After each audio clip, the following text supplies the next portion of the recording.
I'm writing this because I'm backed into a corner. There's a camera trained on me and I have nowhere to go.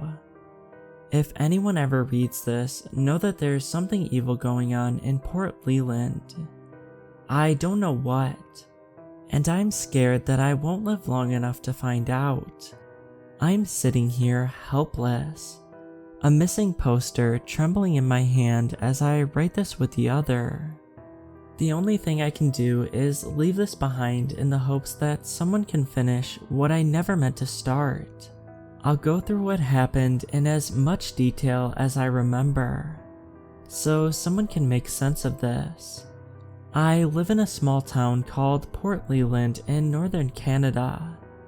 It's undergone deindustrialization in recent years, and has fallen into a state of disrepair. Long story short, there's an old FBI headquarters that was left abandoned 17 years ago, without a sliver of an explanation. The police department was just uprooted and moved to somewhere closer to the city. No one knows why, but of course, conspiracy theories are running rampant throughout the community. Some think the government is trying to cover something up.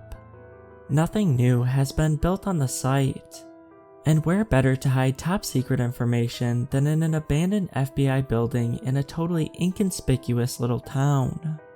I've been meaning to explore it since my early teens, but all of my friends discouraged me from going, so I've decided to explore it alone. I packed a bag this morning with some snacks and a water bottle, along with a head torch. I bought a mask from the local pharmacy. That old place is probably a goldmine of asbestos, fiberglass, and whatever the hell else. I had to wait until nightfall. Even though it's been abandoned for so long, it's still pretty heavily patrolled by undercover cop cars. When I arrived at the gate, it was 11:49 p.m. It was pitch black and the whole neighborhood was pretty much asleep.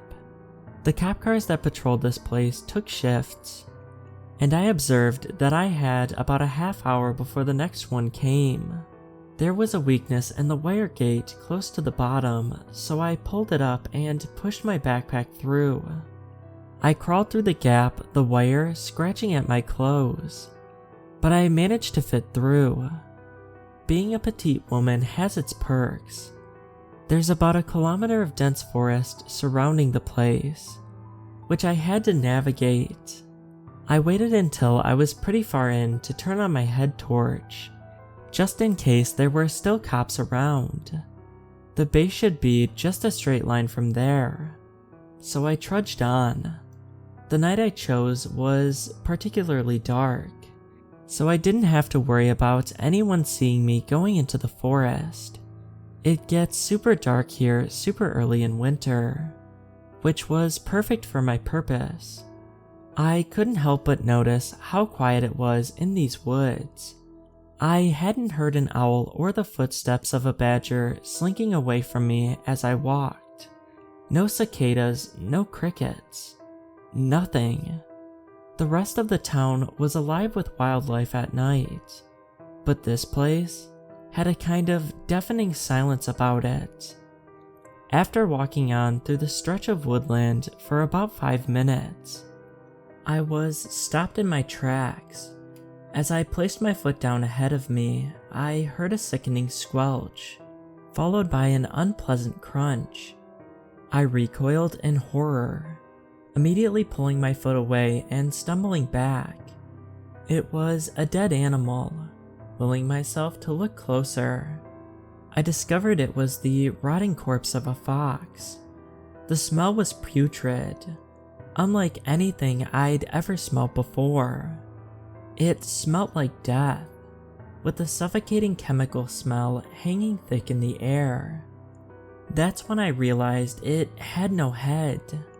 What kind of animal could do that? There was no remnants of its decaying head. No bones, nothing. It's like something just ripped its head clean off. Deeply unsettled, I walked around it, covering my mouth and nose. I wiped my boots against some leaves, telling myself not to throw up. I'm perturbed by the fact that the first animal I came across is dead and decapitated, with a weird artificial smell coming from it. I decided that it was nothing, and I was just being paranoid. I am not going to let anything discourage me from exploring this place. I watched my footing carefully for the remainder of the walk, trying to push the noises and the smell of that thing out of my mind. I eventually reached a clearing after what seemed like hours of walking. The building was just a few yards ahead of me. It was surreal. I'd only ever seen this place from afar, shrouded by trees. I've never even seen any pictures of it. It towered far above the trees with concrete walls painted white, dirtied by years of disuse. The main door was chained up really tight, but I'd heard rumors there's an entrance through the basement. I scouted around the perimeter of the building. All of the windows were barred up, with thick iron coated in a layer of flaking black paint. Some of the bars had been bent outwards. The glass in the windows smashed. I took a closer look at one of the windows. That's weird, I thought to myself. Most of the glass had fallen outwards onto the ground. The window was smashed from the inside. Why would someone want to break out instead of breaking in? Confused but still determined to find a way in, I carried on, circling the building. I came across a pile of leaves and twigs, and warily used my foot to brush them away.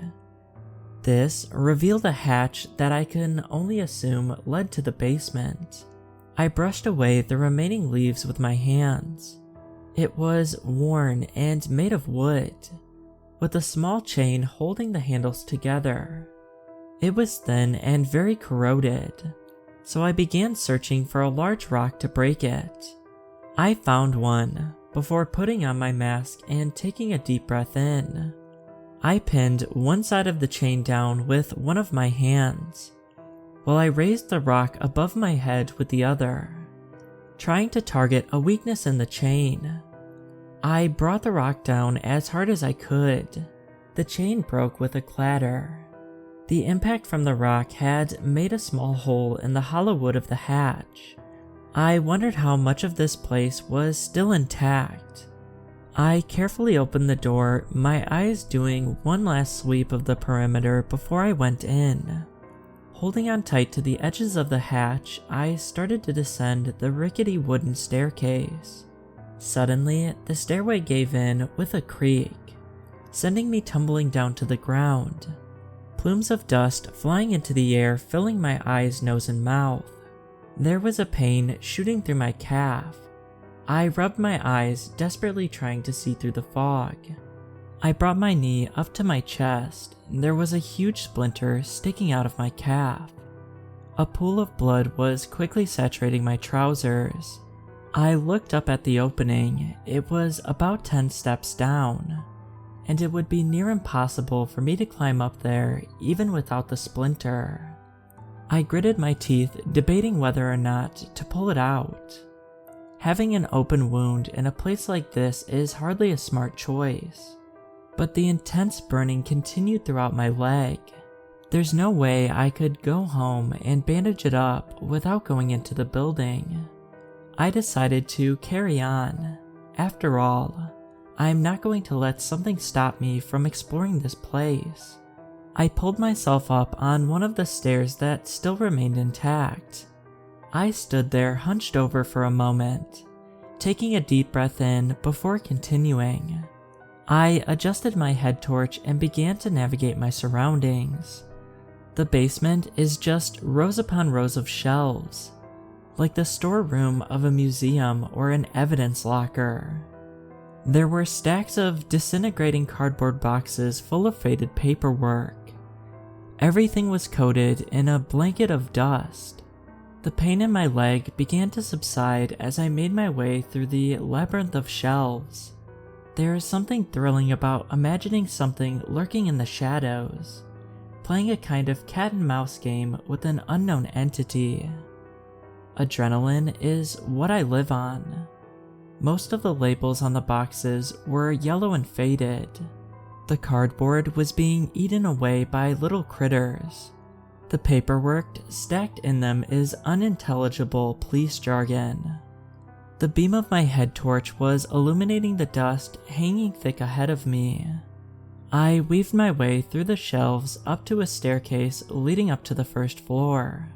I warily walked up the stairs before emerging into a large space packed with desks and worn dividers. Everything had been left. Dozens upon dozens of computers and desk chairs, falling into ruin, left to rot. Why wouldn't they take stuff like that with them? I walked up to one of the computers to take a closer look, reaching into my breast pocket for my phone to send pictures to my friends. When I looked up, I saw a flicker of light. The webcam of the computer was on. I stumbled backwards out of the sight of the camera to gather my thoughts. Why is electricity still running? It must be motion activated. I can't think of another explanation. But why? Something about this isn't right. I scanned around for an exit, ducking behind the dividers in case there were more webcams switched on. I found my way into a small storage cupboard, hoping to find a floor plan. There was nothing, apart from a cleaning rotation that hadn't been updated since 2003. There was a filing cabinet in the corner, with a mop and a bucket leaning against it, with a few metal racks of cleaning supplies. All of the handles were blanketed in dust, apart from one. I pulled the handle, revealing a column of yellow files. In amongst the old files, there was something poking out.